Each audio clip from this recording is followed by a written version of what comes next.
Om Shanti. Good morning. आज बाबा की 18/9/2021 की वाणी है। आज बाबा ने सुनाया, कहते हैं चैरिटी बिगिंस एट होम। सबसे पहले कोई भी कार्य की शुरुआत अपने आप से करनी चाहिए, फिर अपने घर से, परिवार से करनी चाहिए और परिवार के बाद फिर आगे बढ़ना चाहिए।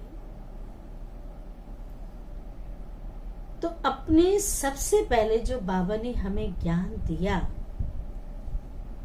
उस ज्ञान का वर्णन, उस ज्ञान का चिंतन मनन स्वयं करने के बाद फिर अपने हमजिन्स, अपने परिवार वालों का कल्याण करना है।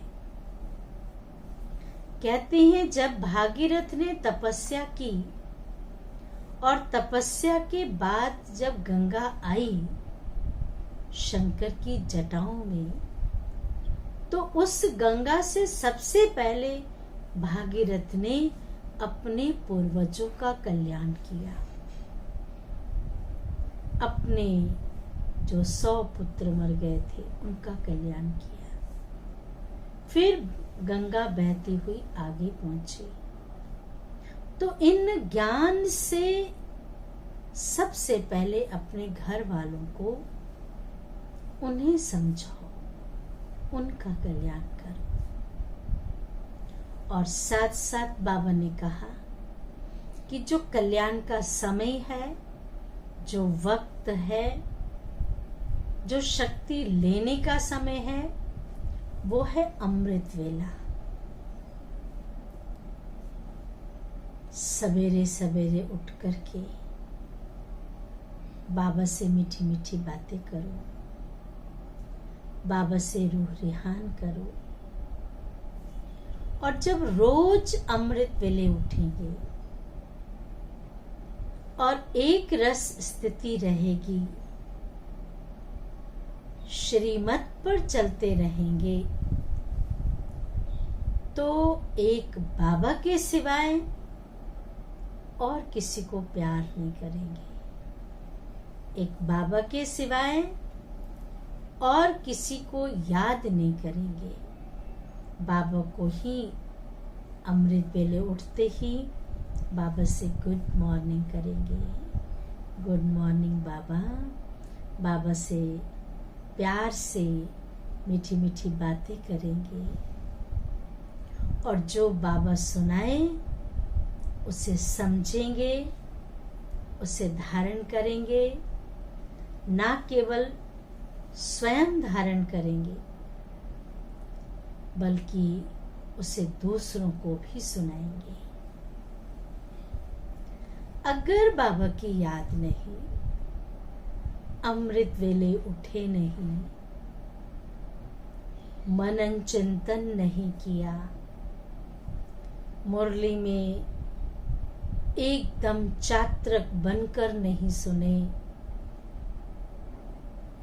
ये सिद्ध करता है कि फालतू ख्यालात चल रहे हैं, फालतू चिंतन चल रहा है और फालतू चिंतन भगवान के ज्ञान से वंचित कर देता है। फालतू चिंतन, व्यर्थ संकल्प विकल्प आएंगे तो पुरुषार्थ नहीं होगा, एक रस स्थिति नहीं होगी और बाबा की याद होगी। अमृत वेले से लेकर के रात्रि तक अगर हम प्रभु चिंतन में हैं, उसके साथ खाते हैं, पीते हैं, सोते हैं, काम करते हैं, ऑफिस जाते हैं, घर का काम करते हैं, उसको साथ लेकर के अर्जुन ने दोस्त बनाया था। हम भी खुदा को दोस्त बना सकते हैं। दोस्त तो हमारे साथ रह सकता है। दोस्त को हम दिल की लेन देन कर सकते हैं, जो व्यक्ति किसी और से नहीं कर सकता, माँ बाप से भी नहीं करता, पर दोस्त से करता है। तो भगवान को हम दोस्त बना लेंगे तो उड़ते रहेंगे, मौज में रहेंगे और बाबा से प्यार भी उतना ही होगा। सुनते हैं बाबा की वाणी। मीठे बच्चे, चैरिटी बिगिंस एट होम। मीठे बच्चे, चैरिटी बिगिंस एट होम। अपने परिवार वालों को ज्ञान सुनाओ। अपने परिवार वालों को ज्ञान सुनाओ। अपने हमजिन्स का कल्याण करो। जो आपके साथी हैं, सहयोगी हैं, घर वाले हैं, उनका कल्याण करो। घर से कल्याण करने की शुरुआत करो। ब्रह्मा बाबा ने भी यही किया। जशोदा आत्मा है, उनकी पत्नी थी, निर्मल शांता आत्मा है, सबको आत्मा की नज़र से देखने लग गए। तो पहले घर वालों का कल्याण किया। प्रश्न है, किस श्रीमत का पालन करने वाले बच्चे, किस श्रीमत का पालन करने वाले बच्चे अपनी अवस्था को एक रस बना सकते हैं? बाबा ने बहुत सुंदर जवाब दिया। अवस्था को एक रस बनाने के लिए बाप की श्रीमत है। श्रीमत क्या है, ये ध्यान से सुनेंगे।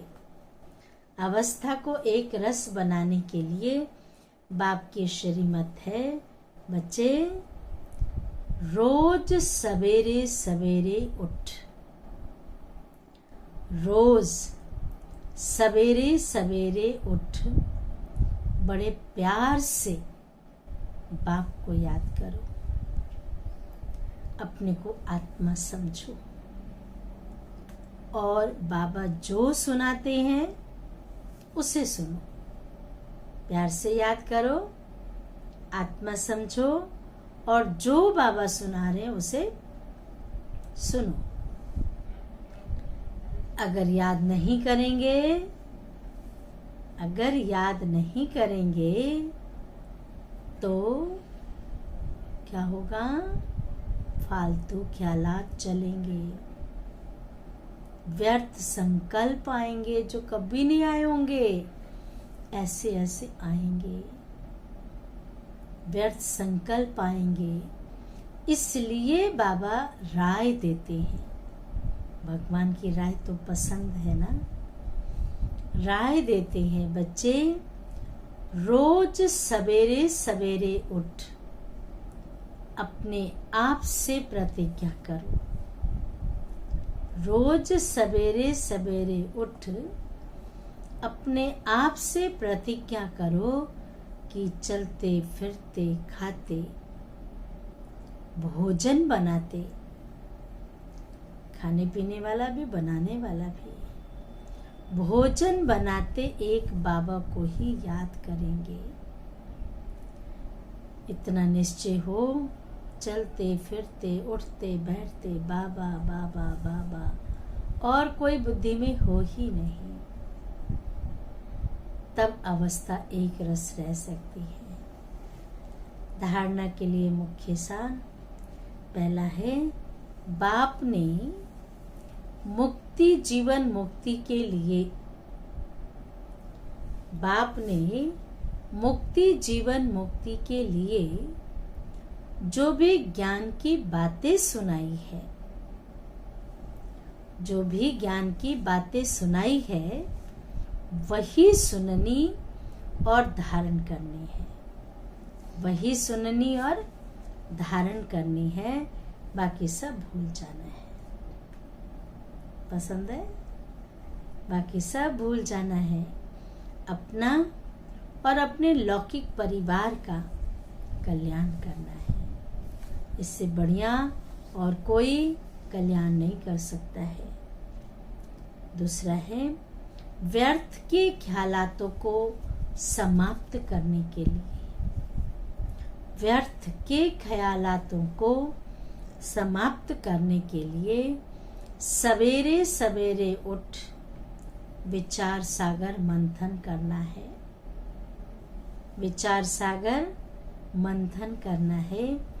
याद की यात्रा में लगे रहना है। वरदान है तीनों कालों को सामने रख।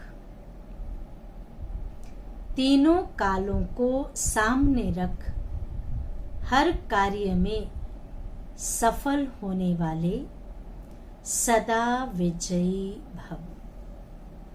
विस्तार है लौकिक रीति में भी जो समझदार होते हैं वह आगे पीछे सोच समझकर फिर कदम उठाते हैं। आगे पीछे इसका रिजल्ट क्या होगा सोच समझकर फिर कदम उठाते हैं। यहाँ भी आप बच्चे जब कोई कार्य करते हो तो पहले तीनों कालों को सामने रख। कहते हैं गांधी जी के 3 बंदर थे, शिव बाबा के 4 बंदर हैं। जब अपनी बुद्धि को शुद्ध रखना है, ना बुरा देखो, ना बोलो, ना सुनो, ना सोचो। और ये जो 3 बातें हैं, ये जो हम कार्य करने जा रहे हैं, जो हमने फैसला लिया है, क्या इसका रिजल्ट होगा।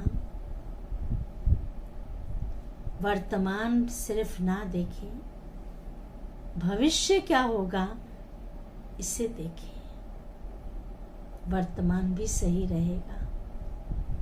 तो बाबा ने कहा पहले तीनों कालों को सामने रख, फिर करो। सिर्फ वर्तमान को नहीं देखो,